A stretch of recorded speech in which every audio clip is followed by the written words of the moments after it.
Alhamdulillah wassalatu wassalam ala rasulillah wa ala alihi wa ashabihi wa man tabi'ahum bi ihsanin ila yawmiddin amma ba'd. அன்பார்ந்த சகோதரர்களே, தாய்மார்களே, அல்லாஹ்வுடைய மார்க்கத்தை அதன் தூய்மையான வழியில் விளங்க வேண்டும், செயற்பட வேண்டும் என்கின்ற ஆசையோடும் ஆர்வத்தோடும் நாம் எல்லோரும் இந்த மஜ்லிஸிலே ஒன்று குழுமி இருக்கிறோம். அன்பார்ந்த சகோதரர்களே, உம்மு சுலைம் ரலியல்லாஹு அன்ஹா அவர்கள் தன்னுடைய பிள்ளை அல்லாஹுடைய தூதர் நபி முஹம்மது ஸல்லல்லாஹு அலைஹி வஸல்லம் அவர்களுடைய நிழலின் கீழ் வாழ வேண்டும், அவர்களுடைய பராமரிப்பின் கீழ் பார்வையின் கீழ் என் பிள்ளை வளர வேண்டும் என்று அவர்கள் ஆசைப்பட்டார்கள். ரசூல் ஸல்லல்லாஹு அலைஹி வஸல்லம் அவர்களோடு என் பிள்ளை இருக்க வேண்டும், நபி ஸல்லல்லாஹு அலைஹி வஸல்லம் அவர்கள் சொல்லுகின்ற செயல்படுத்துகின்ற அனைத்து விவகாரங்களையும் அவன் படிக்க வேண்டும், விளங்க வேண்டும், அவர்களோடு ஒன்றாக இருக்க வேண்டும் என்ற நல்ல ஆசையோடு ஆர்வத்தோடு அந்த பிள்ளையின் மீது அவர்கள் அன்பு வைத்திருந்தார்கள். எனவே தங்களுடைய பிள்ளை அனஸ் ரலியல்லாஹு அன்ஹு அவர்கள் சின்ன பிள்ளை, 10 வயது பிள்ளை, ஆண் மகன், அவர்கள் கொண்டு வந்த ரசூல் ஸல்லல்லாஹு அலைஹி வஸல்லம் அவர்களுக்கு ஒப்படைக்கிறார்கள். யா ரசூலல்லாஹ், இதோ அனஸ், அவர் உங்களோடு இருப்பார், உங்களுக்கு பணிவிடை செய்வார். அனஸ் மிகவும் புத்தி கூர்மை உள்ள ஒரு பிள்ளை என்று சொல்லி ரசூல் ஸல்லல்லாஹு அலைஹி வஸல்லம் அவர்களிடத்திலே ஒப்படைக்கிறார்கள். நபி ஸல்லல்லாஹு அலைஹி வஸல்லம் அவர்களுடைய ஹாதிமுர் ரசூல் என்று பெயர் பெற்ற அனஸ் ரலியல்லாஹு அன்ஹு அவர்கள் ரசூலுல்லாஹி ஸல்லல்லாஹு அலைஹி வஸல்லம் அவர்களிடத்திலே 9 வருடங்கள் பணிவிடை செய்தார்கள். ரசூல் ஸல்லல்லாஹு அலைஹி வஸல்லம் அவர்களை பற்றி இந்த உம்மத்துக்கு ஹதீஸ்களை கூடுதலாக அறிவித்த நபித்தோழர்களில் அவர்களும் ஒருவராக வரலாறில் பதிவு செய்யப்பட்டார்கள். அல்லாஹுடைய தூதர் எங்கு போனாலும் அனஸ் ரலியல்லாஹு அவர்களும் ரசூலுல்லாஹோடு தான் போவார்கள். அதை அனஸ் ரலியல்லாஹு அவர்கள் சொல்லும்போது சொல்கிறார்கள், ரசூலுல்லாஹ் பயணத்தில் போனால் நானும் ரசூலுல்லாஹோடு பயணத்தில் போவேன், ரசூலுல்லாஹி ஸல்லல்லாஹு அலைஹி வஸல்லம் ஊரில் இருந்தால் நானும் ரசூல் ஸல்லல்லாஹு அலைஹி வஸல்லம் அவர்களோடு ஊரில் இருப்பேன் என்று சொல்கிறார்கள். அப்போ ரசூலுல்லாஹுடைய நிழலை தொடர்கின்ற ஒரு சிறந்த பிள்ளையாக அனஸ் ரலியல்லாஹு அன்ஹு அவர்கள் வாழ்ந்தார்கள். உம்மஹாத்துல் மோமினீன் என்று சொல்லக்கூடிய நபிகளார் ஸல்லல்லாஹு அலைஹி வஸல்லம் அவர்களுடைய மனைவிமார்களுடைய அந்த பார்வையின் கீழும் பராமரிப்பின் கீழும் கண்காணிப்பு கீழும் நபிகளார் பற்றிய செய்திகளை எடுத்து சொல்கின்ற ஒருவராகவும் அவர்கள் இருந்தார்கள் என்பதை அந்த வரலாறு குறிப்பை படிக்கிற போது நாங்கள் புரிந்து கொள்கிறோம். உம்மு சுலைம் ரலியல்லாஹு அன்ஹா அவர்கள் எடுத்த முடிவை கொஞ்சம் யோசித்து பாருங்கள். ஹதீஸ்களை கூடுதலாக அறிவித்தவர்களே அன்னை ஆயிஷா ரலியல்லாஹு அன்ஹா அவர்கள் இருக்கிறார். அவர்கள் சுமார் 2000க்கு மேற்பட்ட ஹதீஸ்களை அறிவித்தார்கள். அபூ ஹுரைரா ரலியல்லாஹு அன்ஹு அவர்கள் இருக்கிறார்கள், இப்னு உமர் ரலியல்லாஹு அன்ஹு அவர்கள் இருக்கிறார்கள். அந்த வரிசையிலே தான் அனஸ் ரலியல்லாஹு அன்ஹு அவர்களும் இருக்கிறார்கள். அவர்கள் சுமார் 2286 ஹதீஸ்களை இந்த உம்மத்துக்கு தந்திருக்கிறார்கள். நானும் நீங்களும் இந்த இடத்துல இருந்து ரசூல் ஸல்லல்லாஹு அலைஹி வஸல்லம் அவர்களுடைய ஹதீஸை பற்றி படிக்கிறோம் என்றால், பேசுகிறோம் என்றால், மற்றவர்களுக்கு சொல்லுகிறோம் என்றால், இந்த ஹதீஸ்களை அறிவிப்பதற்கு மிகப்பெரிய காரணமாக இருந்த அந்த தாய்க்கு எவ்வளோ பெரிய நன்மை போய் சேரும் என்று பாருங்கள். அந்த தாயும் தகப்பனும், அதாவது அனஸ் ரலியல்லாஹு அவர்களுடைய தாய் உம்மு சுலைம் அவர்களும் அவர்களுடைய கணவராகிய அபூ தல்ஹா ரலியல்லாஹு அன்ஹு அவர்களும் சேர்ந்தெடுத்த ஒரு முடிவு தான், இந்த பிள்ளை ரசூலுல்லாஹுடைய நிழலுக்கு கீழே வாழணும், ரசூலுல்லாஹுடைய பராமரிப்பு கீழே வாழணும் என்று அவர்கள் எடுத்த முடிவு இந்த உலகம் உள்ள வரை அந்த குடும்பம் பேசப்படக்கூடிய ஒரு குடும்பமாக மாறியிருக்கிறது. இந்த உலகம் உள்ளவரை அந்த குடும்பத்துக்குரிய நன்மை போய் சேரக்கூடிய ஒரு மகத்தான ஒரு பணியை அன்றைக்கு அந்த 2 பேரும் முடிவு செய்து கொடுத்திருக்கிறார்கள். அன்பார்ந்த தாய்மார்களே, ஒரு தாயும் தகப்பனும் சாலிஹானவர்களாக இருந்தால் அவர்களுடைய பிள்ளை நிச்சயமாக வீண் போகாது. அவர்களுடைய பிள்ளை நிச்சயமாக இந்த உலகத்துக்கும் மறுமைக்கும் பயனுள்ள பிள்ளையாகத்தான் இருக்கும். இதை நன்றாக புரிந்து கொள்ள வேண்டும். கல்யாணம் முடிக்க இருக்கக்கூடிய எங்களுடைய வாலிபர்களாக இருந்தாலும், ஆணாக இருந்தாலும், பெண்ணாக இருந்தாலும், கல்யாணம் முடித்த திருமணம் முடித்த தம்பதிகளாக வாப்பாவாக உம்மாவாக இருக்கக்கூடியவர்கள் நன்றாக புரிந்து கொள்ள வேண்டிய ஒரு செய்தியை இந்த அனஸ் ரலியல்லாஹு அன்ஹு அந்த குடும்ப செய்தி நமக்கு சொல்கிறது. எப்போது தாயும் தகப்பனும் சாலிஹானவர்களாக இருக்கிறார்களோ அவர்களுக்கு பிறக்கக்கூடிய குழந்தைகளும் நிச்சயமாக சாலிஹான பிள்ளைகளாகத்தான் இருப்பார்கள். அதில் எந்த சந்தேகமும் இல்லை. அந்த சாலிஹான பிள்ளையை உருவாக்குகின்ற பொறுப்பு தாயும் தகப்பனுக்கும் இருக்கிறது. ஒரு பிள்ளை யாரோடு பழக வேண்டும், யாருடைய பராமரிப்புக்கு என் பிள்ளை இருக்க வேண்டும், யாரோடு தோழமை கொள்ள வேண்டும் என்று தாயும் தகப்பனும் கண்டிப்பாக முடிவு செய்ய வேண்டும். நீங்கள் உங்களுடைய பிள்ளைக்கு ஒருவரை அறிமுகப்படுத்த வேண்டும். இது உங்களுடைய ஒரு கடமை. உங்களுடைய இந்த சின்ன பிள்ளைகள் இப்போது இங்கே விளையாடி கொண்டு இருக்கிற மாதிரி ஒரு சின்ன பிள்ளைகள் உங்களுடைய குடும்பத்திலே உங்களுடைய வீடுகளில் இருப்பார்களே, அவர்கள் வளர வளர அவர்களுக்கான அந்த அறிவும் பக்குவமும் வளர்ந்து கொண்டு தானே வரும். அப்படி வருகிற போது இந்த மார்க்கத்தோடு யாரோடு என் பிள்ளை தொடர்பு வைத்து கொள்ள வேண்டும், எந்த மார்க்க அறிஞரோடு என் பிள்ளையை நான் உருவாக்க வேண்டும், எந்த மார்க்க அறிஞரோடு என் பிள்ளைக்கு ஒரு நேசத்தை நட்பை உருவாக்க வேண்டும் என்று நீங்கள் தான் முடிவு செய்து உங்களுடைய பிள்ளைக்கு அந்த அறிஞரை, அந்த மார்க்க அறிஞரை நீங்கள் அறிமுகப்படுத்தி வைக்க வேண்டும். அந்த பிள்ளையுடைய வாழ்க்கைக்கு அது மிகவும் பயனுள்ளதாக இருக்கும். அது உங்களுக்கு இம்மைக்கும் மறுமைக்கும் பயனுள்ளதாக இருக்கும்.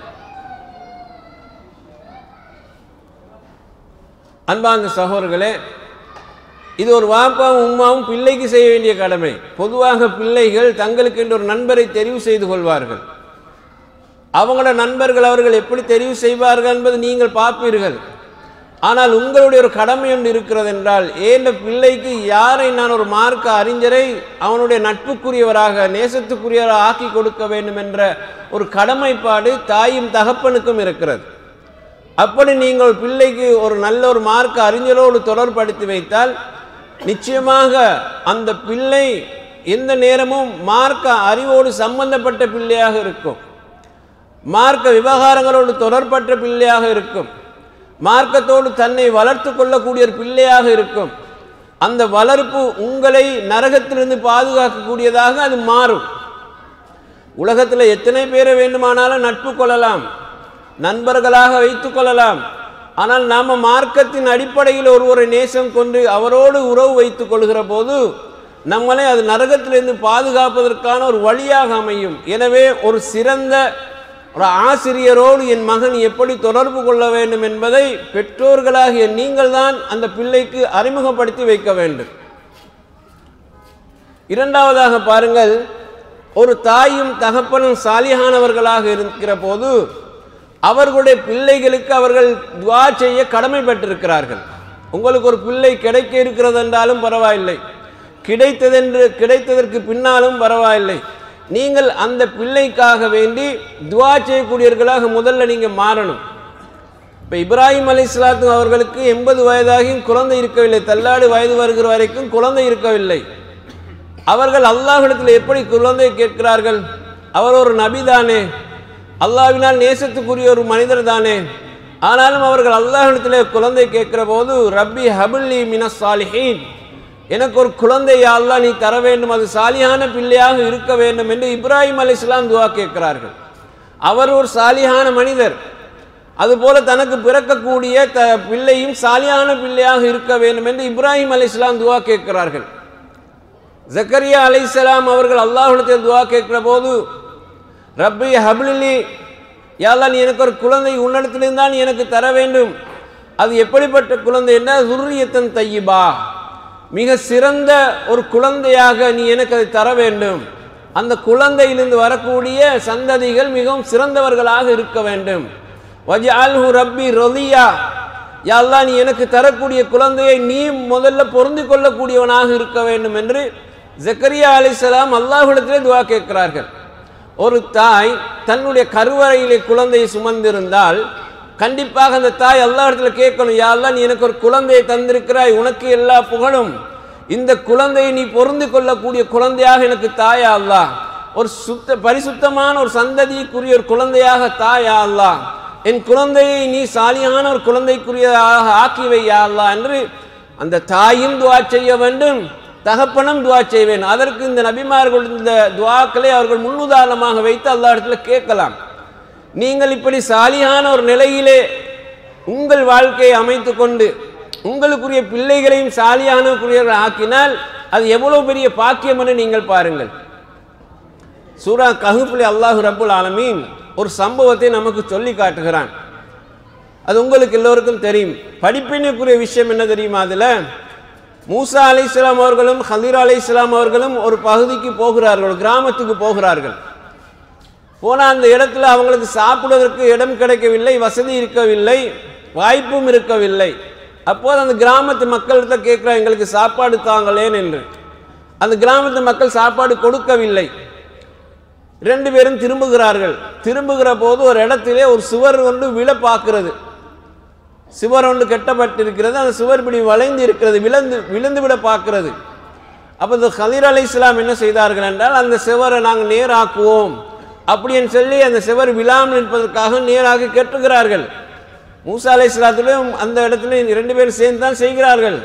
இப்போ மூசா அலைஹிஸ்ஸலாம் ஒரு கேள்வி கேட்கிறார்கள், இந்த கிராமத்துக்கு நாங்கள் வந்தோம், நாங்கள் சாப்பாடு கேட்டோம், எங்களுக்கு சாப்பாடு இல்லை, சாப்பாடு தாங்கன்னு கேட்டோம், இந்த மக்கள் எங்களுக்கு தரல, இந்த கிராமத்தில் விழ போகக்கூடிய ஒரு சுவர் எடுத்து நாமையே நேராக்கி கொண்டு அதெல்லாம் செஞ்சு கொண்டு இருக்கணும் என்ற மாதிரி அவர் கேட்கிறார்கள். அப்போ ஹித்ர் அலைஹிஸ்ஸலாம் அவர்கள் சொல்கிறார்கள், இந்த சுவருக்கு கீழே ஒரு ஹன்ஸ், ஒரு பொக்கிஷம் ஒன்று இருக்கிறது. அந்த பொக்கிஷத்துக்கு சொந்தக்காரன் ஒரு குழந்தை. அவருடைய உம்மா வாப்பா எப்படிப்பட்டவர் தெரியுமா? வகான அபூஹுமா சாலிஹா. அவருடைய உம்மாவும் வாப்பாவும் சாலிஹானவர்களாக இருந்தார்கள். அவங்க மௌத்தா போயிட்டாங்க.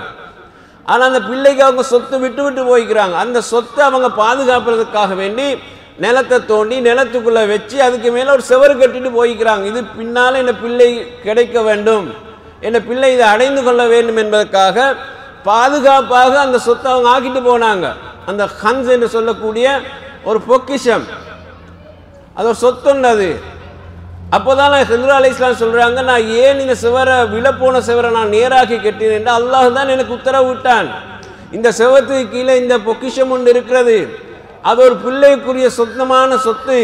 அவன் உம்மா அப்பா மௌத்தா போயிட்டாங்க, அவங்க 2 பேரும் சாலிஹானவர்கள், எனவே இந்த பிள்ளைக்கு இது போய் சேர வேண்டும் என்ற அல்லாஹ்வுடைய ஏற்பாடு, அதனால் நான் அதை செய்தேன் என்று அவர்கள் சொன்னார்கள். தாயும் தகப்பனும் சாலிஹானவர்களாக இருக்கிற போது அவர்களுடைய துஆவை அல்லாஹ் அங்கீகரிக்கிறான், அவர்களுடைய ஏற்பாட்டை அல்லாஹ் ஏற்றுக்கொள்கிறான். அவர்களுடைய பிள்ளைகள் சாலிஹானவர்களாக வர வேண்டும் என்று அவர்கள் எந்த ஏற்பாட்டை இந்த உலகத்தில் செய்துவிட்டு போகிறார்களோ அந்த ஏற்பாட்டை அல்லாஹ் செய்து கொடுக்கிறான் என்பதற்கு இந்த சம்பவம் நமக்கு ஒரு ஆதாரமாக இருக்கிறது. எனவே அன்புக்குரிய தாய்மார்களே, நீங்கள் கண்டிப்பாக பிள்ளைகளை வளர்க்கிற போது உங்களிடத்தில் இது மாதிரியான ஒரு நிகழ்வு இருக்குமாக இருந்தால் அல்லாஹ் தஆலா உங்களுடைய பிள்ளைகளையும் அவன் நிச்சயமாக பாதுகாப்பான். நீங்கள் உங்கள் பிள்ளைக்காக விட்டு போகக்கூடிய எந்த ஒன்றையும் அது தவறி போகாமல் இருப்பதற்காக அந்த பொறுப்பை அல்லாஹ் கையில் எடுத்து அதற்கான முடிவு அவன் எடுக்கிறான் என்பதை நீங்கள் புரிந்து கொள்ள வேண்டும். அடுத்த அம்சம் என்னவென்றால், நீங்கள் ஒரு சாலியான உம்மாவாகவும் வாப்பாவாகவும் இருக்கிற போது நீங்கள் வளர்த்த பிள்ளை உங்களுக்கு எந்த இடத்துல நஷ்டத்தை தராது. இந்த உலகத்தில் நீங்கள் வாழுகிற போதும் சரி, நீங்கள் மௌத்தா போன பிறகும் சரி, அந்த பிள்ளையினால் உங்களுக்கு பல மடங்கு நன்மை கிடைக்கும்.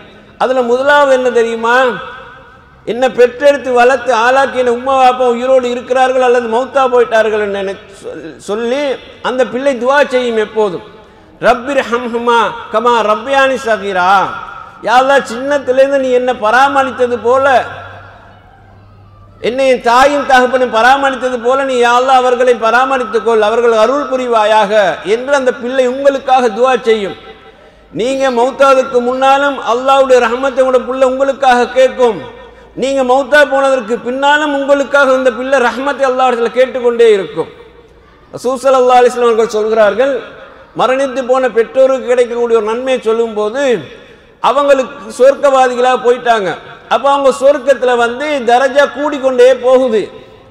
அப்போ அந்த பெற்றோர்கள் கேட்கிறார்கள், யா அல்லாஹ், எங்களுக்கு நாளுக்கு நாள் எங்கள் சொர்க்கத்தினுடைய தரஜா கூடிக்கொண்டே போகுதே, என்ன காரணம் என்று அந்த மரணித்த பெற்றோர்கள் அல்லாஹ்விடத்தில் விசாரிக்கிறார்கள். அப்போ ரசூல் ஸல்லல்லாஹு அலைஹி வஸல்லம் சொல்கிறார்கள், நீங்கள் விட்டு போனீங்களே உலகத்தில் பிள்ளை, உங்களோட பிள்ளை உங்களுக்காக வேண்டி இஸ்திக்பார் செய்து கொண்டிருக்கிறது. யா அல்லாஹ், இந்த உம்மாவுடைய பாவங்களை மன்னிப்பாயாக, அவங்களோட கபருடைய அதாபிலிருந்து காப்பாற்றுவாயாக, நரகத்தை விட்டு பாதுகாப்பாயாக, அவருடைய பாவங்களை மன்னித்து மேலான ஜன்னத்தில் சேர்ப்பாயாக என்று உம்மாவுக்காகவும் வாப்பாவுக்காகவும் அந்த பிள்ளை பிரார்த்திக்கிறது, இஸ்திக்பார் செய்து கொண்டே இருக்கிறது, உங்களுக்காக பாவ மன்னிப்பு கேட்டுக்கொண்டே இருக்கிறது. அதனால் உங்களுக்கு இந்த சொர்க்கத்திலே தரஜாக்கள் உயர்த்தப்படுகிறது என்று ரசூல் ஸல்லல்லாஹு அலைஹி வஸல்லம் அவர்கள் சொல்கிறார்கள். இது எதனால் இந்த பாக்கியம் நமக்கு கிடைக்குதுன்னு பாருங்க. நீங்க நாம பெற்றெடுத்த பிள்ளைக்கு ஒரு முன்னுதாரணமான தாயின் தகப்பனாகவும் சாலியானவர்களாக இருக்கிற போது, நாம வளர்த்த பிள்ளையும் ஒரு சாலியான பிள்ளையாக இருந்தால் மட்டும்தான் நமக்கு இந்த நன்மை லாபம் கிடைக்கும் என்பதை நாங்கள் நினைவில் வைத்துக் கொள்ளணும். நமக்கு ஒரு புள்ள கிடைச்சி அவனுக்கு 20 வயசு வருகிறதுக்கும் அவன் ஒரு தொழிலுக்கு போய் திருமணம் எல்லாம் முடிக்க வைத்து அவனுக்கு ஒரு ஜொப் ஒன்று ஏற்படுத்தி கொடுத்து அவனுக்கு சுயமாக வாழ வழியெல்லாம் செய்து கொடுத்து அவ்வளவு அவனோட வாழ்க்கைக்கு முழு கம்ப்ளீட்டாக அவனோட வாழ்க்கைக்குரிய எல்லா வசதியும் செய்து கொடுத்து விட்டு ஒரு தாயின் தகப்பன் மரணிக்கிறார்கள் என்றால் அவர்களுக்கு அந்த பிள்ளை நன்றியுள்ள பிள்ளையாக இருக்க வேண்டுமா இல்லையா? நீங்கள் ஹயாத்தோடு இருக்கும் போதே நான் எவ்வளோ காலையில் பிள்ளையை வளர்த்து ஆளாக்கிறேன், இன்றைக்கு அவனை என்ன திரும்பி கூட பார்க்குறாங்க. நீங்கள் ஹயாத்தோடு இருக்கும் போது சில பெற்றோர்கள் அப்படி சொல்வதை பார்த்துருக்கிறீர்களா இல்லையா? அப்போ இவர்கள் நஷ்டம் போன பெற்றோர்கள். காரணம் என்னென்றால் மார்க்கத்தின் அடிப்படையில் அந்த பிள்ளையை வளர்க்கவில்லை. உலகத்தினுடைய அறிவை கொடுத்தீர்கள், உலகத்தினுடைய எல்லா வளங்களையும் கொடுத்தீர்கள், சம்பாதிப்பதற்கு எல்லா வாய்ப்பையும் கொடுத்தீர்கள், எல்லா கோர்சஸுக்கும் அவனை அனுப்பினீர்கள், இங்கிருந்து அனுப்புகிறீர்கள், யூகேக்கு அனுப்புகிறீர்கள், உலகத்தில் எந்த மூலைக்கு போனாலும் அவனை படிக்க எல்லா வசதியும் செய்து கொடுத்தாலும் மார்க்கத்தினுடைய ஒரு பகுதியை நீங்கள் கொடுக்கவில்லை என்றால் நீங்கள் ஹயாத்தோடு இருக்கிற போதே நீங்கள் நஷ்டவாளியாகுவீங்க. மௌத்தா போனதுக்கு பின்னாடி கேட்கவே தேவையில்லாத அளவுக்கு போய்விடுவீங்க. அது எவ்வளோ பயங்கரம்! உங்களுடைய பிள்ளைகளுடைய பாவ மன்னிப்பினால் கபூர்லேயே உங்களுக்கு நன்மை கிடைக்கும், சொர்க்கத்தில் நன்மை கிடைக்குது. ஆனால் அதற்கான வாய்ப்பை நீங்கள் பிள்ளை காட்டி கொடுக்கல. அந்த கோர்ஸ் மார்க்க சைட்டில் ஒரு கோர்ஸையே நீங்கள் கொடுக்கல என்றால், மார்க்க அறிஞரோடு ஒரு ஆலிமோடு ஒரு உலமாவோடு உங்கள் பிள்ளைக்கான தொடர்பை நீங்கள் உருவாக்கலை என்றால் இந்த உலகத்திலேயும் பயங்கரமான நஷ்டம், மறுமையிலும் பயங்கரமான நஷ்டம். ஒரு நபித்தோழர் ரசூலுல்லாஹ்ட்ட வந்து கேட்குறார், யார் ரசூலுல்லாஹ், என் உம்மா வாப்பா மௌத்தா போயிட்டாங்க, அவங்களோட மௌத்துக்கு பிறகு நான் ஏதாவது இன்னொரு நன்மை இருக்குதா செய்ய, ஏதாவது நன்மை தான் சொல்லுங்க யார் ரசூலுல்லாஹ், நான் செய்கிறேன்னு கேட்கிறார். அப்போ ரசூலுல்லாஹ் சொன்னார்கள், உம்மா வாப்பாக்கா நீ துவா செய், அவர்களுக்காக நீ பாவ மன்னிப்பு கேளுன்னு சொல்லி நன்மைகளுக்கான வழியை ரசூலுல்லாஹ் காட்டி கொடுக்குறாங்க. அவங்களோட சொந்த பந்தம் இருக்கும், அந்த உம்மா வாப்போட சொந்த பந்தங்களோட சேர்ந்து நட, அவங்களுடைய நண்பர்கள் இருப்பார்கள், ஃப்ரெண்ட்ஸ், அவங்கள கண்டா எப்போதும் கண்ணியப்படுத்துன்றார்கள். இன்னொரு ரிவாயத்தில் ரசூலுல்லாஹ் ஒரு நபித்தோழர் கேட்கிறார், யார் ரசூலுல்லாஹ், என் உம்மா வாப்பா மௌத்தா போயிட்டா நாங்கள் என்ன செய்யணும்? தன் பெற்றோர் மௌத்தா போனால் என்ன செய்யணும்? நபித்தோழர்கள் நிறைய கேள்விக்கிட்ட ஹதீஸ்கள் வந்திருக்குது. அப்போ ரசூலுல்லாஹ் சொல்கிறாங்க, தண்ணீர் வசதி செய்து கொடு என்றாங்க. அதனுடைய நன்மை உன்னோட பெற்றோருக்கு போய் சேரும் என்றார். அவர் என்ன செய்கிறாரு, ஒரு கிணறை வெட்டி, உதாரணமாக ஒரு கிணறை வெட்டி மக்களுக்கு வக்குப்பு செய்கிறார். இப்போ நாங்கள் அரபு நாடுகளை பார்க்குறோம், இங்கே ரோட் வழியில் பார்த்த வேண்டாம், தண்ணி குடிக்கிறதுக்கு அந்த கூலர் வைத்திருக்கிறாங்க இல்லையா, அந்த கூலருக்கு மேலே அரபில் எழுதியிருப்பாங்க பாருங்க, இந்த கூலர் மௌத்தா போன என்னுடைய தாயின் பேரால் நான் கொடுக்கக்கூடிய சதக்கா அப்படின்னு எழுதியிருக்கிறார்கள். நம்ம அதில் அரபில் வாசிச்சா விளங்குது. அப்போ அந்த பிள்ளைகளுக்கு அந்த ஹதீஸ் தெரியுது, அதனால் அவங்க அந்த ஏற்பாடு செஞ்சு கொடுக்குறாங்க. அப்போ மௌத்தா போன என் உம்மாவுக்கு நான் எப்படியாவது என் வாப்பாவுக்கும் இப்படியாவது ஒரு நன்மை செய்யணும் என்ற ஒரு சிந்தனை உங்களோட பிள்ளைக்கு கொடுத்திருந்தீங்கன்னு சொன்னால் நீங்கள் நிச்சயமாக அமைதியாக நிம்மதியாக இந்த உலகத்தில் கண்ணை மூடலாம். சகோதரர்களே, இந்த வாய்ப்பு கொடுத்துருக்கிறோமா? மௌத்தா போன பிறகு என் வாப்பாவுக்கு என் உம்மாவுக்கு நான் என்ன செய்யணும்னு எத்தனை பிள்ளைகள் வந்து ஆலிம்கள்ட்ட உலமாக்கள்கிட்ட ஃபத்வா கேட்குறாங்க, வழிகாட்டுதல் கேட்குறாங்க, உத்தரம் கேட்குறாங்க இல்லை. அப்போ இது எங்களுக்கு எவ்வளோ பெரிய நஷ்டம் என்று பாருங்க. அப்போ இந்த நஷ்டத்தை எங்கள் பிள்ளைக்கு நாங்கள் கொடுக்கலாமா? நீங்கள் எவ்வளோ கஷ்டப்பட்டு வளர்த்து ஆளாக்கி இருக்கிற நாட்டிலேருந்து இந்த நாட்டுக்கு வந்து இங்கே பிள்ளைகளை படிக்க வச்சு நல்ல ஒரு டிகிரி கோர்ஸுக்கெல்லாம் ஆளாக்கி அவனை உலகத்தில் பெரிய உயர்ந்த பதவிக்கெல்லாம் உருவாக்கி உன் நிலைமையை முடிச்சுட்டு போனால் உங்களோட மண்ணறைக்கு அதனால் என்ன லாபம்? சொர்க்கத்துக்கு எப்படி நீங்கள் போவீங்க? அதில் என்ன லாபம் பெறுறது? எனவே நீங்கள் தாயின் தகப்பன் சாலியானவர்களாக இருப்பதன் அர்த்தம் என்ன தெரியுமா? உலகத்தில் வாழ்வதற்கான வசதி, கல்வி வாய்ப்பெல்லாம் தேவை, அதையும் கொடுங்க. ஆனால் மார்க்கத்தில் இன்னொரு பகுதி இருக்கிறதே, அதையும் கொடுங்க. இந்த ரெண்டையும் சமமாக கொடுங்க. ஒன்றில் மட்டும் உயர்த்தி விடாதீங்க. ரெண்டும் தேவை ஒரு முஸ்லீமுக்கு. அந்த ரெண்டுலையும் உங்களோட பிள்ளையை வாழ்றதுக்கு வழியை காட்டி கொடுங்க. நீங்கள் உயிரோடு இருக்கிற போது உங்களோட காதுக்கு கேட்க பிள்ளை உங்களுக்கு துவா செய்யும், நீங்கள் மனம் குளிர்ச்சி அடைவீங்க. உங்களுக்கான 5 நேர தொழுகையில் அந்த பிள்ளை இஸ்திக்பார் செய்யும். ரசூல் ஸல்லல்லாஹு அலைஹி வஸல்லம் அவர்கள் சொல்கிறாங்க, சலாம் கொடுப்பதற்கு முன்னால் ஹத்தையாத்து நாங்கள் ஓதுறோம் இல்லையா, இந்த ஹத்தையாத் ஓதி சலாம் கொடுப்பதற்கு முன்னால் உங்களுக்கு தேவையானது அல்லாஹ் இடத்துல கேளுங்கன்னு ரசூலுல்லாஹ் சொல்கிறாங்க. இங்கே உட்கார்ந்துக்கக்கூடிய எல்லாருக்கும் நான் சொல்கிறேன், இங்கே வயதுக்கு வந்தவர்கள் வயசாளிகளாக இருந்தாலும் சரி, சின்னவர்களாக இருந்தாலும் சரி, ஆணாக இருந்தாலும் பெண்ணாக இருந்தாலும் சரி, கண்டிப்பாக நீங்கள் ஒரு பழக்கத்தை ஏற்படுத்தி கொள்ளுங்கள். சலாம் கொடுப்பதற்கு முன்னால் உங்களுடைய தாய்க்கும் தகப்பனுக்கும் அல்லாஹ்வின் இஸ்திக்பார் செய்கின்ற பழக்கத்தை நீங்கள் ஏற்படுத்தி கொள்ளுங்கள். அது மிக சிறந்த உரிய ஒரு இடம். அதுதான் உங்களுக்கு தொழுகை தான். தஹஜ்ஜுதிலையும் கேட்கலாம். நீங்கள் ரசூலுல்லாஹ் எங்களுக்கு என்ன ஒரு வாய்ப்பை தருகிறார்கள் என்றால், சலாம் கொடுப்பதற்கு முன்னால் நீங்கள் விரும்பியதை கேளுங்கள் என்கிறார்கள். இப்போ நாம் விரும்பியதில் முதலாவது என்னுடைய தாயும் என்னுடைய தகப்பனும் தான் இந்த உலகத்தில் நமக்கு விரும்பியவர்கள். அவர்களுக்காக வேண்டி எப்போதுமே நீங்கள் ரப்பி ரஹ்முமா கமா ரப்பியானி சகீரான்னு குர்ஆன் சொல்லுதே, இது அல்லாஹ் கற்றுத்தந்த துஆ தானே. அதை நீங்கள் கேட்டுவிட்டு நீங்கள் சலாம் கொடுக்க பழகுங்க. மௌத்தா போன உங்களோட தாயாக இருந்தாலும், நான் ஏதாவது நன்மை செய்யக்கூடிய வாய்ப்பு இருக்கிறதா, என் உம்மோட பேரில் நான் சதக்கா செய்கிறேன், ஒரு கிணறு வெட்டுகிறேன், அல்லது ஒரு பள்ளிவாசலை கட்டுகிறேன், அல்லது ஒரு 5 ஏழை பிள்ளைகள் அனாதைகளுக்காக நான் பொறுப்பேற்று அவங்கள படிக்க வைக்கிறேன், விதவை பெண்களுக்கு ஏதாவது ஒரு வசதி வாய்ப்பு என் உம்மோட பேரில் வாப்பட பேரில் செய்கிறேன், சதக்கத்துன் ஜாரியா என்ற எந்த வழி இருக்கிறதோ அந்த வழிகளை பிள்ளைகள் கண்டிப்பாக செய்ய வேண்டும். அது நீங்கள் குடும்பத்தில் ஒவ்வொருத்தராக அறிமுகப்படுத்தி பாருங்க. அந்த குடும்பம் நிச்சயமாக நிம்மதியான நல்ல ஒரு குடும்பமாக மாறும். எனவே இதுக்கெல்லாம் அடிப்படையாக இருப்பது என்னவென்று சொன்னால், தாயும் தகப்பனும் முதல்ல மார்க்க அறிவோடு உள்ள சாலிஹானவர்களாக இருக்க வேண்டும், முன்மாதிரியான பெற்றோர்களாக இருக்க வேண்டும். அல்லாஹ் ரப்புல் ஆலமீன் குர்ஆன் இப்படி ஒன்று சொல்றான் பாருங்க. இப்போ நாம் இந்த இடத்துக்கு வரும்போது பிள்ளைகள் எல்லாம் அழைச்சித்தானே வந்தோம். பிள்ளைங்கிற கண் பார்வைக்கு முன்னால் இருக்கணும், எங்களோட இருக்கணும், நம்மளோட உண்டா சாப்பிடணும், எல்லாம் குடும்பத்தோடு சந்தோஷமா இருக்கணும் தானே எல்லாரும் விரும்புகிறோம். அப்போ இந்த உலகத்திலையும் கூட பிள்ளைகள் எல்லாம் எங்களோடு உட்காரணும், கதைக்கணும், சிரிக்கணும் என்று விரும்புகிறோம். நாங்கள் மறுமையிலும் விரும்புவோமா இல்லையா? விரும்புவோம். அல்லாஹ் தஆலா ஒரு செய்தி உங்களுக்கு சொல்கிறான்.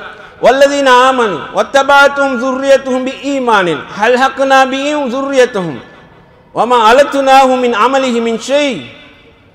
நீங்கள் ஈமானோடு இருந்து உங்களுடைய பிள்ளைகளையும் அந்த ஈமானோடு நீங்கள் வளர்த்தீர்கள் என்றால் உங்களை நாங்கள் மறுமையில சுவர்க்கத்தில் ஒன்றாக சேர்த்து வைப்போம் என்று அல்லாஹ் தஆலா. இந்த பாக்கியத்தை நீங்கள் புரிந்து கொள்ள வேண்டும். நீங்கள் ஒரு ஈமானோடு இஸ்லாமிய அடிப்படையோடு நீங்களும் வாழ்ந்து உங்களுடைய பிள்ளைகளை உங்கள் சந்ததிகளை உருவாக்க நீங்கள் வழிகாட்டி வாழ்த்து விட்டு போனீங்க என்று சொன்னால் அல்லாஹ் சொல்கிறார், மறுமையில் நாங்கள் உங்களை உண்டாக சேர்த்து வைப்போம், உங்களோட அமல்ல எந்த ஒன்றையும் குறை வைக்க மாட்டோம் என்கிறான். அல்லாஹ் உங்களுக்கு ஒரு வாக்குறுதி தருகிறான். இந்த உலகத்தில் நீங்கள் எப்படி சேர்ந்து இருந்தீங்களோ அந்த ஜன்னத்திலையும் நான் உங்களை சேர்த்து வைக்கிறேன், ஆனால் நீங்கள் ஈமானோடு வாழுங்க என்று அல்லாஹ் சொல்கிறான். அப்போ முன்மாதிரியான பெற்றோர்களாக வாழ வேண்டும். அந்த பாக்கியத்தை அல்லாஹு தஆலா உங்களுக்கு இங்கே தந்திருக்கிறான். அன்பான சகோதரர்களே, இது அந்த உம்மு சுலைம் ரலியல்லாஹு வரலாறு நாம் பார்த்துக்கொள்றது. இரண்டாவது பாருங்க, ஒரு நாள் ரசூல் ஸல்லல்லாஹு அலைஹி வஸல்லம் வீட்டை வர்றாங்க. உம்மு சுலைம் ரலியல்லாஹு வீட்டுக்கு வரும்போது வந்துட்டாங்க.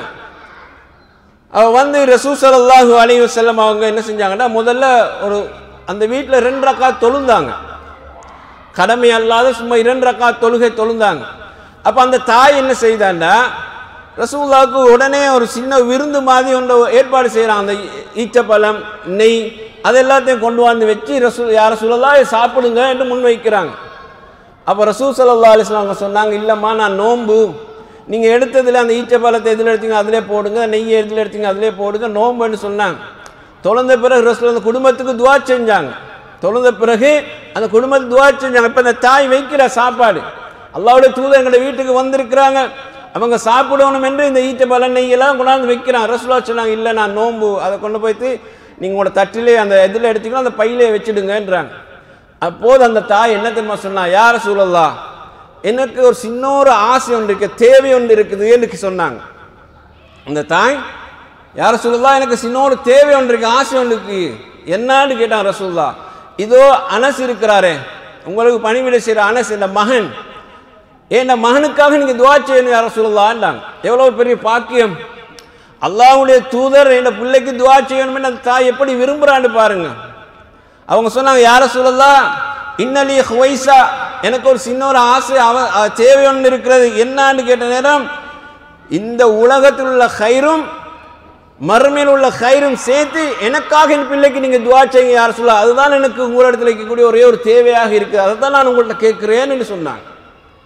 இந்த உலகத்தில் என்ன ஹைர் இருக்கிறதோ அதெல்லாம் என் பிள்ளைக்கு கிடைக்கணும், மறுமையில் என்ன ஹைர் இருக்கிறதோ அதெல்லாம் என் பிள்ளைக்கு கிடைக்கணும், அதுதான் நீங்கள் எனக்காக துவா செய்யுங்களே யா ரசூலல்லாஹ், என்று ரசூல் ஸல்லல்லாஹு அலைஹி வஸல்லம் கிட்ட கேட்கிறான். அப்ப ரசூல் ஸல்லல்லாஹு அலைஹி வஸல்லம் கேட்கிறாங்க, யா அல்லாஹ் அனஸுக்கு நீ செல்வங்களை கொடுப்பாயாக, யா அல்லாஹ் அனஸுக்கு நீ பிள்ளை செல்வங்களையும் கொடுப்பாயாக என்று ரசூல் அனஸுக்காக வேண்டி துஆ கேட்கிறாங்க. அந்த இடத்துல கேட்டு விட்டு போயிட்டாங்க.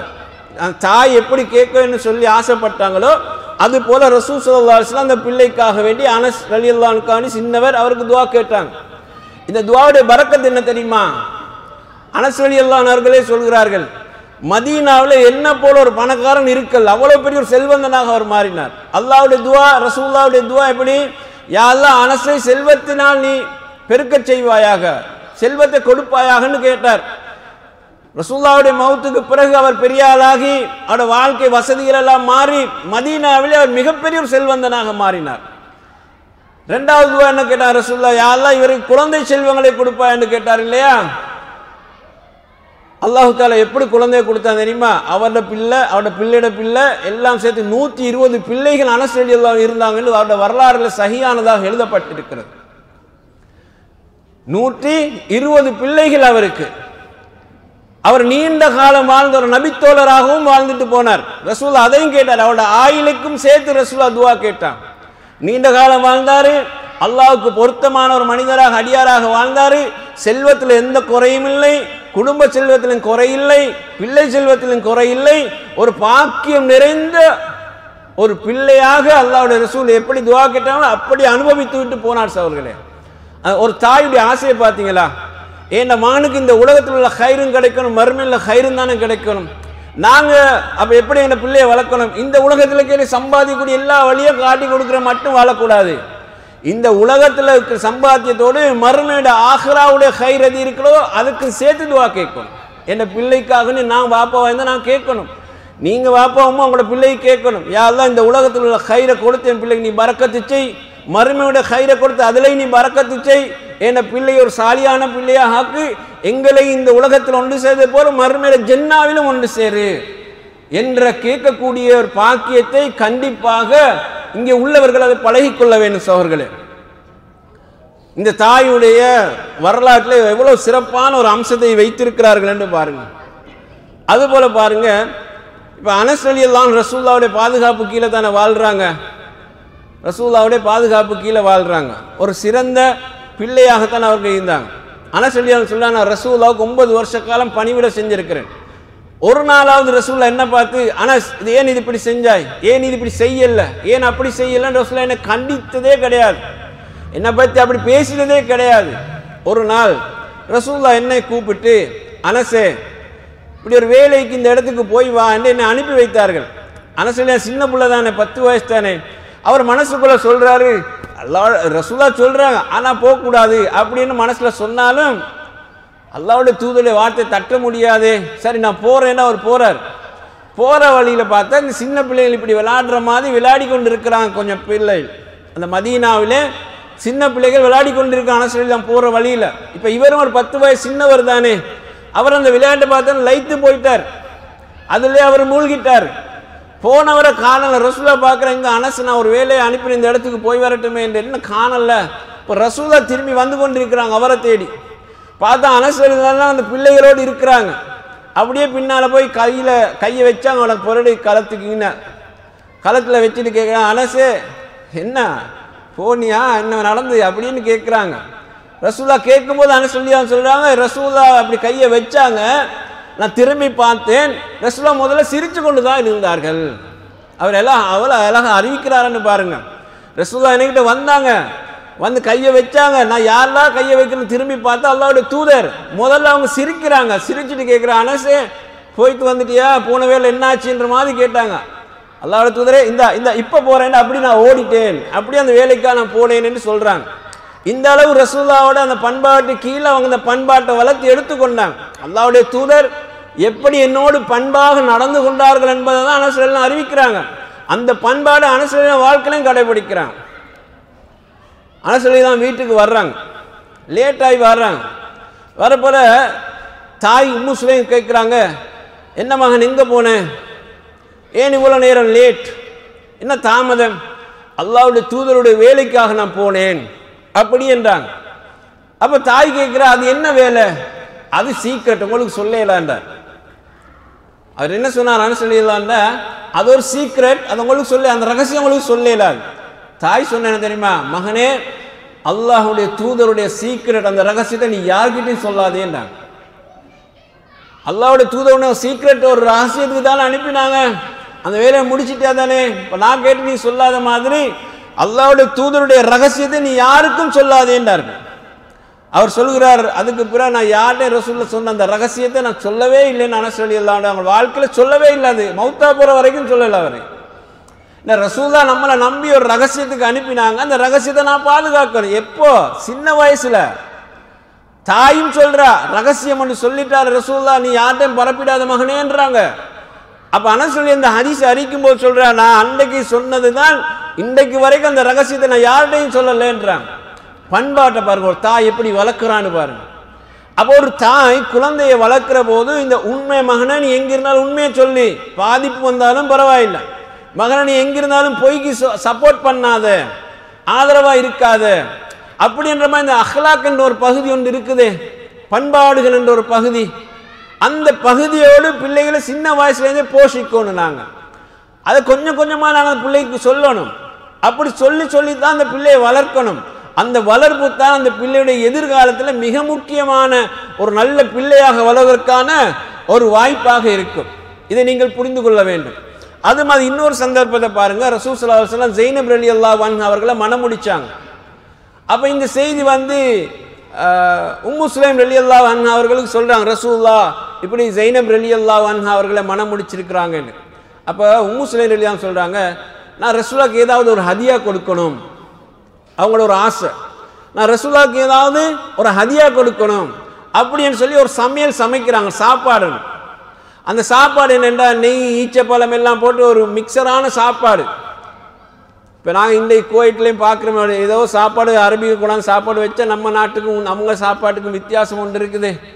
அது மாதிரி ஒரு சாப்பாடு ஒன்று அவங்க சமைச்சு மகன்கிட்ட கொடுக்குறான், மகனே இந்த சாப்பாடை கொண்டு போய் ரசூலுல்லாஹ் கூட, புது மாப்பிள்ளை தானே அவர், அன்றைக்கு தான் ரசூலுல்லாஹ் கல்யாணம் முடிச்சிருக்கிறாங்க.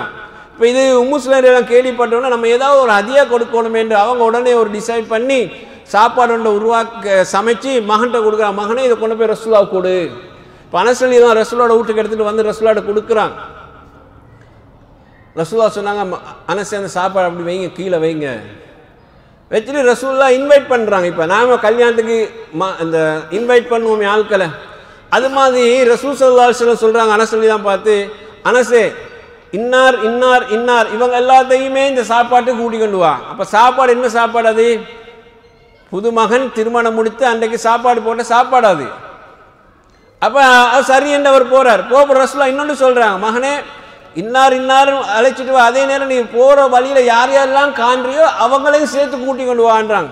இவர் போகிறாரு, அந்த ரசூலுல்லாஹ் சொன்ன மாதிரி குறிப்பிட்ட பேர் சொன்ன ஆட்களையும் கூட்டிட்டு வராரு, அவர் கண்டவரையும் கூட்டிட்டு வாங்க, எல்லாரும் வந்துட்டாங்க ரசூலுல்லாஹ் வீட்டுக்கு சாப்பாடு. அப்போ ரசூலுல்லாஹ் சொன்னாங்க, 10 பேரா வீட்டுக்குள்ளே வாங்கன்றாங்க. 10 பேரா உள்ளே வந்தாங்க. சாப்பாடை வச்சு ரசூலுல்லாஹ் சொன்னாங்க, இதில் பிஸ்மி சொல்லி ஓரத்துலேருந்து நீங்கள் சாப்பாடுங்கன்னு. அப்படி தான் அந்த விருந்து நாங்கள் சொல்கிறேன் வலிமா விருந்து போல ஒரு விருந்தை உம்மு சுலைம் ரலியல்லாஹு அன்ஹா அவர்கள் தயாரித்து கொடுத்தாங்க. ஒரு நாள் அவருடைய கணவர் அபூ தல்ஹா ரலியல்லாஹு அன்ஹு ரசூலுல்லாஹ் சொல்லுவாங்க, யார் ரசூலல்லாஹ் என் மனைவிட இடுப்பில் ஒரு கத்தி ஒன்று இருக்குது யார் ரசூலல்லாஹ்ன்றாங்க. ரசூலுல்லாஹ் கேட்குறாங்க, மனைவிட இடுப்பில் கத்தியா? உம்மு சுலைம் ரலியல்லாஹு அன்ஹா இடுப்பில் ஒரு கத்தி ஒன்று இருக்குது, இப்படி வளைந்த கத்தி ஒன்றுமா, அன்றைக்கு அரபிகள் பயன்படுத்தின. ரசூலுல்லாஹ் கேட்டாங்க, உம்மு சுலைமே என்ன கத்தியை இடுப்பில் வச்சுட்டு இருக்கிறீங்களாமே? யார் ரசூலுல்லாஹ், எவனாவது என்கிட்ட ஒரு எதிரி வந்தால், அது ஒரு யுத்த நேரம், எவனாவது ஒருத்தன் வந்தாலும் அந்த பௌத்தை நான் கிழிச்சு போடுவேன்டான், அதுக்கு தான் அந்த கத்தியை வச்சுட்டு இருக்கிறேன். ரசூலுல்லாஹ் அப்படியே சிரிச்சான். ஒரு தாயுடைய அந்த உணர்வை பாருங்க. ஒரு எதிரி நமக்குள்ள வந்துட்டான், இப்போ போராண்டு நடக்குது, எவனாவது உள்ள வந்துடலாமே, வந்தால் நம்மளை விடக்கூடாது என்ற அந்த வீராப்போட வீரத்தன்மையோடு தான் அந்த தாய் வாழ்ந்தார். ஈமானிய உடலாலும் அந்த பெண் வீரமாக இருக்கிறாள், உள்ளத்தாலும் வீரமாக இருக்கிறாண்டா எப்படிப்பட்ட ஒரு உம்மு சுலைமை இந்த சமூகம் பெற்றெடுத்திருக்குதுன்னு பாருங்க. எனவே அன்பா அந்த சகோதரர்களே, அப்படியான ஒரு தாய் நமக்கு எல்லா வகையிலும் முன்மாதிரி. அவங்க ரசூலுல்லாஹ்விடத்தில் மார்க்க விளக்கங்கள் கேட்டு வந்திருக்காங்க. பெண்கள் சம்பந்தப்பட்ட ஹைலுடைய விவகாரங்கள் உட்பட பல விஷயங்கள் ரசூலுல்லாஹ் நேரடியாக கேட்டு மார்க்க அறிவு பெற்றவங்க. ரசூல் ஸல்லல்லாஹு அலைஹி வஸல்லம் அவங்க மதீனாவில் ஒரு வீட்டுக்கு போவதற்கு விரும்புவதாக இருந்தால் அது உம்மு சுலைம் ரலியல்லாஹு வீட்டுக்கு தான் போவாங்கன்னு ஹதீஸில் வந்திருக்கிறது. காரணம், அவருடைய சகோதரர் பியரு மவுனா என்ற ஒரு இடத்துல அநியாயமாக கொல்லப்பட்டார். அந்த விருப்பம் ரசூலுல்லாஹ்க்கு, அந்த நேசத்தை ரசூலுல்லாஹ் அப்படி அந்த குடும்பத்தோட பகிர்ந்தாங்க. ஒரு நாள் சொன்னாங்க, இந்த உம்மு சுலைமை நான் சொர்க்கத்திலே கண்டேன் என்று ரசூல் ஸல்லல்லாஹு அலைஹி சொன்னாங்க. இந்த உலகத்திலே அவங்க மரணிக்கவும் இல்லை. உம்மு சுலைம் ரலியல்லாஹு அன்ஹா அவர்கள் மரணிக்கவில்லை. மரணத்துக்கு முன்னால் ரசூலுல்லாஹ் சொல்றாங்க, உம்மு சுலைமை நான் சொர்க்கத்தில் கண்டேன்னு சொல்லி அவங்க சொர்க்கவாதி பெண் என்பதை இந்த உம்மத்துக்கு முன்னறிவிப்பாக சொல்லிவிட்டு போனாங்க. எனவே அன்பார்ந்த தாய்மார்களே, சகோதரர்களே, சஹாபா பெண்களுடைய வாழ்க்கையிலும் பல படிப்பினைகள் நமக்கு உண்டு. அந்த படிப்பினை இதுவரை நாங்கள் சொன்னதை கேட்டு அதன் அடிப்படையில் எந்த அளவு நாங்கள் படிப்பினை பெற்று வாழலாமோ, அதை எங்களுடைய பிள்ளைகளோடு பகிர்ந்து கொள்ளலாமோ, அந்த அடிப்படையில் வாழ அல்லாமல் அல்லாஹு தாலா எனக்கும் உங்களுக்கு அருள் புரிவானாக. அக்கூலு கௌலி ஹாதா அஸ்தக்ஃபிருல்லாஹி வ லக்கும் ஜமீல் முஸ்லிமீன் வ ஆகிரு தஅவானா அல்ஹம்துலில்லாஹி ரப்பில் ஆலமீன். வஸ்ஸலாமு அலைக்கும் வ ரஹ்மத்துல்லாஹி வ பரகாத்துஹு. சுப்ஹானக்கல்லாஹு வ பிஹம்திக அஷ்ஹது அன் லா இலாஹா இல்லா அன்த அஸ்தக்ஃபிருக வ அத்தூபு இலைக்.